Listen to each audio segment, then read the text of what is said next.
What I'm about to walk you through is not a live event, but you need to treat it as if it were. This is a step-by-step breakdown of what it would look like if Section 4 of the 25th Amendment were actually invoked against a sitting president who refused to accept it, barricaded himself inside the White House, and called the Constitution itself a coup. We are going to simulate a scenario that has never happened in American history, but is absolutely possible under the text of the Constitution. And by the end of this, you'll understand just how thin the line is between order and chaos in the modern American presidency. Picture this. It's 3:14 a.m. in Washington, D.C. A courier leaves the vice president's residence at the Naval Observatory. He's carrying 2 sealed envelopes, one for the Speaker of the House, one for the President pro tempore of the Senate. Inside both envelopes is the same single page bearing signatures from the Vice President and a majority of the sitting cabinet. The language on that page is formal, almost dry, but the meaning is seismic. The President of the United States is unable to discharge the powers and duties of his office. At the exact moment that declaration is delivered on Capitol Hill, a circuit breaker flips. Under Section 4 of the 25th Amendment, presidential power transfers instantly to the Vice President, who becomes acting president. No hearings, no court review, no up or down vote. It is automatic. That's the theory. Now here's the crisis.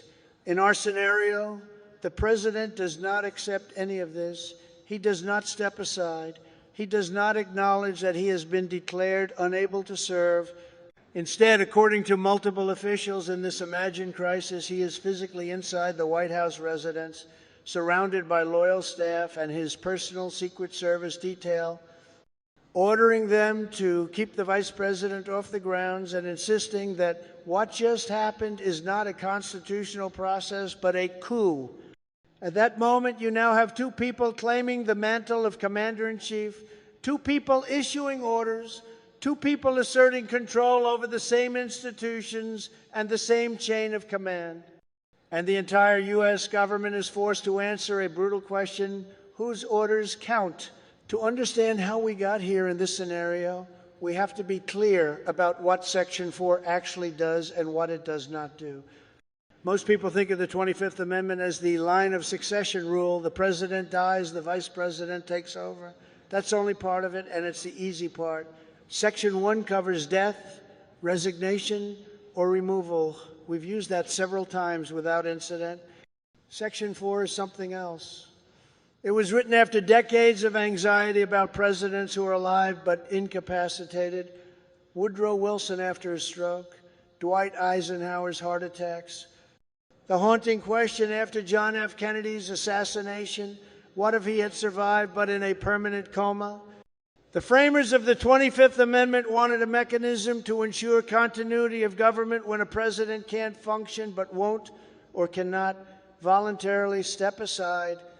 So they created this extraordinary tool. If the vice president and a majority of the cabinet sign a written declaration that the president is unable to discharge the powers and duties of the office, power shifts to the vice president the instant that declaration is delivered to Congress. But they also built in a countermove. The president can send his own written declaration stating that no inability exists. If he does, his powers snap back to him immediately, unless within 4 days, the vice president and the cabinet send a second declaration insisting that he is still unable to serve. At that point, Congress has to decide, and it takes a 2/3 vote in both the House and the Senate to permanently strip him of power. The amendment assumes something very important: good faith. It assumes that if the cabinet takes the almost unthinkable step of triggering Section 4, the president will at least engage that process within the constitutional framework, not barricade himself inside the White House and call on supporters to protect him from his own government. So in our scenario, what drove the cabinet to this extreme? Imagine this. Late in the afternoon, the president issues a direct order to the Secretary of Defense for active duty military units to seize voting machines in a contested swing state. Claiming the upcoming election cannot be trusted, the Secretary refuses, warning that such an order is likely unlawful and would trigger a domestic crisis. The President threatens to fire him and find generals who will do what they're told. Senior officials, already alarmed by erratic behavior, now see something they believe crosses the final line: the attempted use of military force against domestic political targets. By nightfall, they quietly gather at the Naval Observatory. The Vice President listens as each cabinet member describes the President's recent conduct. One by one, a majority agree the emergency mechanism exists for exactly this kind of moment. They sign. By 3:14 a.m., the declaration is on the Hill. On paper, the problem is solved. In reality, it has just begun. Because in this simulation, the President refuses to play the role the drafters of the amendment expected. He does not acknowledge that he has lost power, even temporarily. He goes on social media, calls the declaration treason, labels it a coup, and urges supporters to come to Washington and surround the White House. Staff inside the building are in chaos, some quietly packing, others feeding documents into shredders, and still others helping draft a counter letter to Congress asserting he is fully able to serve. Now think about the institutions caught in the crossfire. Start with nuclear command and control.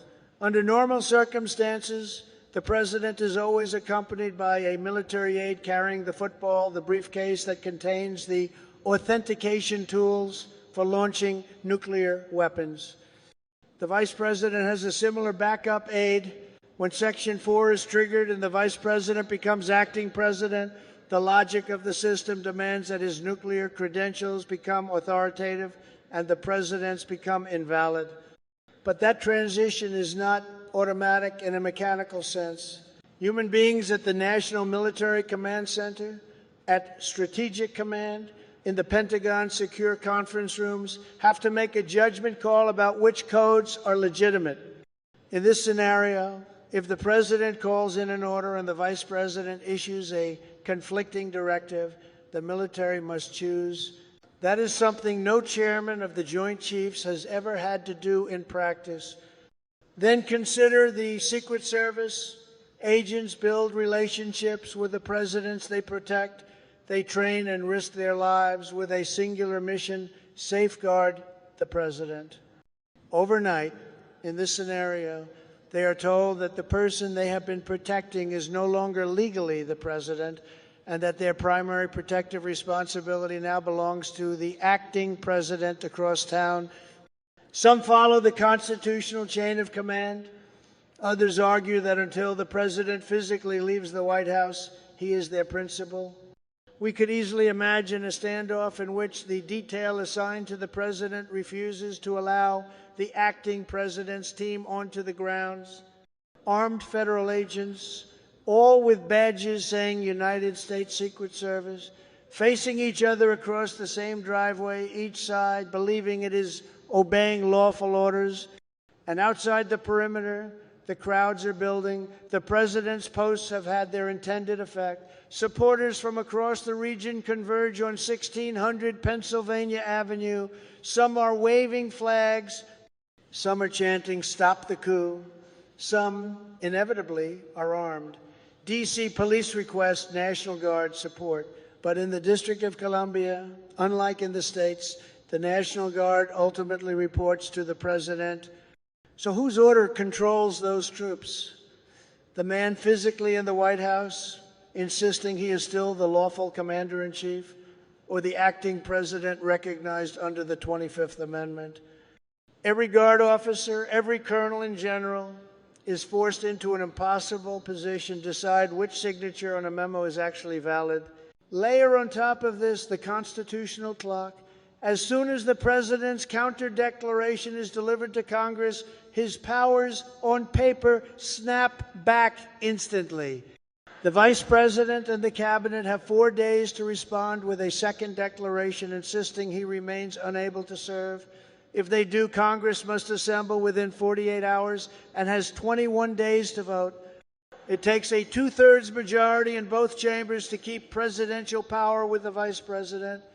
That means, under this scenario, the United States could face 3 weeks of constitutional limbo, with markets panicking, foreign adversaries probing, allies unsure who to call, and every federal action potentially subject to challenge as illegitimate.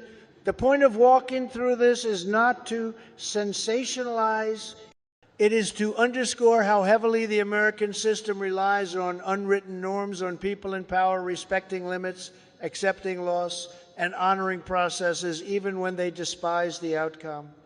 The 25th Amendment was designed as an emergency brake, not as a routine political weapon, and certainly not as the trigger for a standoff inside the White House itself. This scenario is fictional, but the text of the amendment is real, the vulnerabilities it exposes are real, and the question it forces on all of us is simple.